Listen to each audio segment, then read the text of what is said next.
လေးနှစ်အရွယ်ခလေးတစ်ယောက်စီကကြားခဲ့ရတဲ့စကားလေးတစ်ခွန်းအကြောင်းကိုဒီနေ့မှာအားလုံးကိုပြောပြချင်ပါတယ်ရှင်။ဒီချက်ပြောပြမယ်ကလေးရဲ့နာမည်ကိုကူကူလို့နာမည်အငှားလေးသုံးမရစီ။ကူကူကအရန် strong ဖြစ်တယ်။ independent လေးဖြစ်တယ်။အဲ့တော့ခလေးကညံရင်မြင့်တဲ့အတွက်ကြောင့်မို့လို့သူ့ကိုပေါ့နော်ငရဲကြီးမယ်တို့အကောင်ကြီးကြိုက်လိုက်မယ်တို့တရေကြီးကလာဖမ်းသွားလိုက်မယ်တို့အဲ့လိုစကားလုံးမျိုးတွေနဲ့ခြောက်ရင်လုံးဝမကြောက်ဘူး။ကလေးကသူ့ရဲ့ logic brain ပေါ့နော်ကျမတို့ကြိုးချောင်းဆက်ပြီးတော့တွေးခေါ်နိုင်တဲ့အုံနောက်ညံ့ရည်ကအရင်မြင့်တဲ့အတွက်ကြောင့်မို့လို့ဒီလိုစကားလုံးတွေဆိုရင်ကလေးကလုံးဝမကြောက်ဘူးအဲ့ဒီအချိန်မှာမေမေကပေါ့နော်ကလေးကိုဘာလေးပြောလိုက်မိလဲဆိုတော့ဒါမျိုးတွေနဲ့ခြောက်လို့ရှိရင်ကလေးကမဖြုတ်ဘူးအဲ့အတွက်ကြောင့်မို့လို့သူ့မေမေကကူကူတစ်ခုခုလုံးမဲ့ပေါ့နော်သူမကြိုက်တာတစ်ခုခုလုံးမဲ့အချိန်မှာသူ့အမေကဘာနဲ့တားလေးရှိလဲဆိုတော့မေမေတိုင်းပါနော်အဲ့လိုမျိုးပြောတာဆိုတော့ကူကူကကြတော့သူ့အမေမရှိတော့မှာပေါ့နော်မမေဆိုတာဘာလဲပေါ့သူ့မိကရှင်းပြတယ်ပေါ့ဆိုတာမမေကကူကူနဲ့တူတူမရှိတော့ဘူးနောက်လည်းဘယ်တော့မှမတွေ့ရတော့ဘူးကူကူကိုထမင်းလည်းမကျွေးနိုင်တော့ဘူးကြောင်းလည်းမပို့နိုင်တော့ဘူးမုတ်တွေလည်းဝယ်မကျွေးနိုင်တော့ဘူးမမေကိုဘယ်တော့မှမမြင်ရတော့ဘူးလို့ပြောတဲ့အချိန်မှာ तू ကအဲ့စကားကိုအရင်ကြောက်သွားတယ်အဲ့ဒီတော့သူ့အမေမှာကိုအရင်ကြောက်တယ်အဲ့ဒါကိုလည်းအမေကသိရပေါ့နော်သိပြီးတော့မှ तू ကကလေးကိုတခုခုတားကျင်တဲ့အချိန်မှာတခုခုမလုပ်စေချင်တဲ့အချိန်မှာကူကူဒါလုံးလို့ရှိရင်လိုက်တော့မှာနော်ကူကူကြောင်းမတော့ဘူးလားမလိုက်တော့မှာနော်တစ်ချိန်လုံးလို့ပြောတာအဲ့လိုပြောတော့ it is not funny ဒါပေမဲ့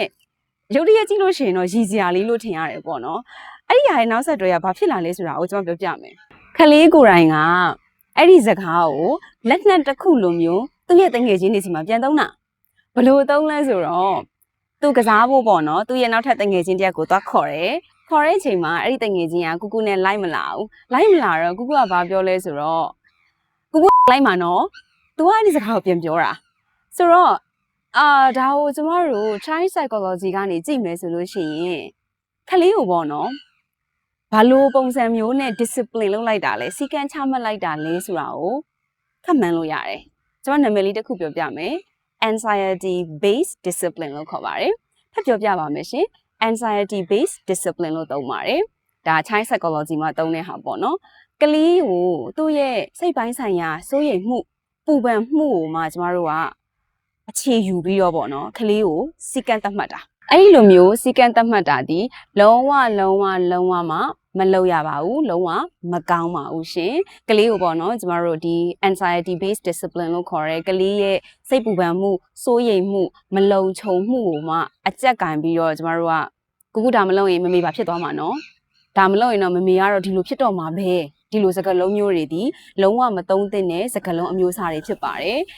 အဲ့ဒါမျိုးတွေသုံးနေဆိုရင်ကလေးဘာဖြစ်နိုင်လဲဆိုရင်ကျွန်မအတူချုပ်ကလေးပေါ့နော်နှစ်ခုပြောပြချင်ပါတယ်နံပါတ်1ကကြတော့ self blame လို့ခေါ်ပါတယ် self blame ကဘာပြောတာလဲဆိုတော့ကိုအပြစ်တင်တဲ့စိတ်တွေပေါ့နော်ကလေးကဒီအရွယ်မှာကျွန်တော်တို့အခြေပြုတ်လိုက်တယ်လို့ဖြစ်သွားတာပေါ့နော်အသက်ကြီးတဲ့အချိန်မှာလေလူကြီးဘဝရောက်သွားတဲ့အချိန်မှာငါကြောင့်တခုခုဆိုရင်ငါကြောင့်ဖြစ်တာလားငါသုံးမကြလို့လားငါရှိနေလို့ဖြစ်တာပဲငါမရှိနေရင်ကောင်းမှာပဲဆိုတော့ကိုအပြစ်တင်တဲ့စိတ် self blaming mindset ဒီနံပါတ်1ဝင်သွားပါတယ်နောက်တစ်ခုကကြတော့ဒီ anxiety ပေါ့နော်